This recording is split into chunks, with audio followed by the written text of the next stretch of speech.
Hello साथीहरु, welcome back to my kitchen diaries. आज चाहिँ मैले पाल्पाको एकदमै फेमस डिस लिएर आएको छु। त्यो चाहिँ हो चुकौनी। हजुरहरु कतिजनालाई मन पर्छ होला अनि कतिलाई मन पनि पर्दैन होला। चुकौनी चाहिँ हामीले सानैदेखि खाएको रेसिपी हो। यो चाहिँ हामीलाई बुवाले सिकाउनु भएको अनि एकदमै मिठो लाग्छ। अहिलेसम्म पनि एकदमै मिठो लाग्छ। फेभरेट डिस भन्दा पनि हुन्छ। हजुरहरुलाई चाहिँ कस्तो लाग्छ? मैले चुकौनी चाहिँ एकदमै सिम्पल तरिकाले बनाउँछु अनि मैले त्यसको लागि आलु उसिनिसकेको छु। अब बाँकी प्रोसेस हजुरहरु हेर्नु होला है त। दही चाहिँ भर्खरै ल्याइछ ड्याडीले। अब यसलाई म खनाउँछु।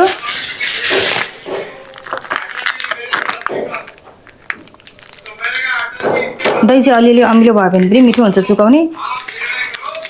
नभए कसैले कागती पनि हाल्नुहुन्छ। म चाहिँ कागती नहालिकन बनाउँछु। यसलाई म खनाइहालौँ पहिला।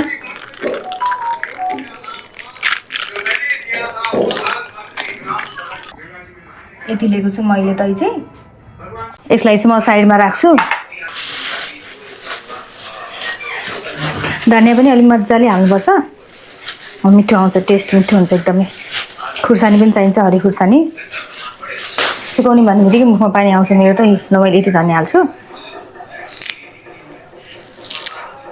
सानैदेखि खाएको भएर यो त जहिले पनि फेभरेटै हुनेवाला छ। धनिया चाहिँ एकदमै मजाले पखाल्नु होला है। जेमा पनि बिसादी हालेको भएर अलि पखाले एकैछिन अरू काम हुन्जेलसम्म यसलाई भिजाउँदै गर्छु। साथीहरु, अब यसलाई चाहिँ म मसिनोसँग काट्छु। यसलाई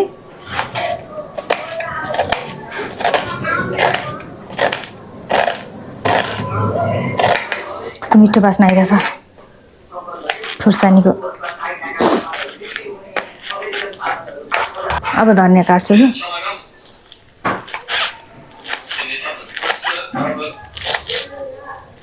केही छैन, एकैछिनमा झटपट बनिहाल्छ।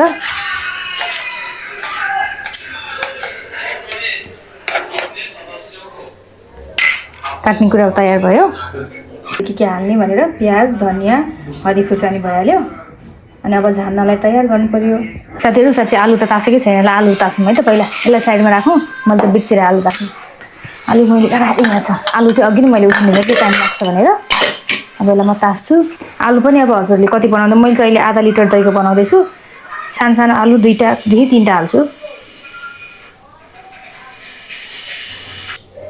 भयो 3 मात्रै हाल्छु म। धेरै आलु पनि आलु हुन्छ। यसलाई साइडमा राख्दिउँ। यसलाई काट्दाखेरि चाहिँ यस्तो बिचबाट अब यसलाई यस्तो सेपमा। कसैले चाहिँ डल्लो पार्नु हुँदो रहेछ। मलाई चाहिँ यस्तो फ्ल्याट पारेको चाहिँ मिठो लाग्छ। भित्रसम्म छिर्छ नि त सबै नुनहरू। यस्तो गरी काट्ने। त्यसपछि यस्तरी मसिनोसँग काट्ने। सजिलो छैन त? एकदमै सजिलो छैन। मिठो पनि त्यस्तो धेरै मिठो हुन्छ। त्यसपछि यस्तो गर्ने। यसलाई यसरी काट्ने। लेट्स स्टार्ट अब झान्नलाई। मैले चाहिँ तेल हालेँ थोरै। यति भए पुग्छ। अब मैले चाहिँ यसमा मेथी हालेँ। यति हालेको छु मेथी। मेथी चाहिँ म धेरै कालो बनाउँदिनँ, त्यही भएर अब यसमा आलु हालौँ है त। म चाहिँ आलुलाई झान्छु। मलाई झानेको मिठो लाग्छ, त्यही भएर झान्छु। नभए त्यसपछि हरियो खुर्सानी अनि हरियो धनिया, बेसार। ग्यास चाहिँ अलिक सानो पार्नु होला है सबै हाल्दा। स्वाद अनुसार नुन। यसलाई यसरी 1-2 चोटि मजाले यसरी चलाइसकेपछि भइहाल्छ। र साथीहरु, मैले यसमा हाल्दिएँ अघि झानेको आलु। त्यसपछि अघि काटेको प्याज मसिनोसँग। यस्तो मिठो देखेको छ है। देखेर खक्क लाग्दो, मलाई त खान मन लागिसक्यो। फ्रेस धनिया फेरि माथिबाट। यो थोरै चिली फ्लेक्स पनि हालेको छु। नभए यो एभोइड गर्दा पनि भयो। यसलाई मजाले मिक्स गरौँ है त। खक्क लाग्दो देखेको छ नि।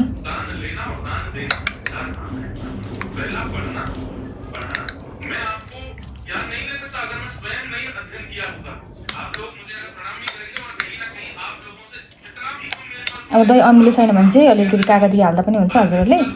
नभए धेरै अमिलो मन पर्दैन भने के पनि नहाल्नु होला।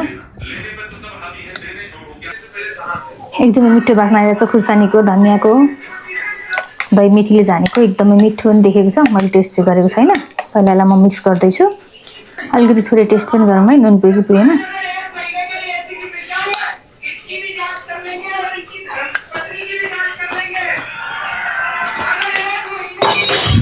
ल साथीहरू, हजुरहरूले देखिहाल्नुभयो मैले बनाएर सकाएँ अनि टेस्ट पनि गरेँ, एकदमै मिठो भएको थियो।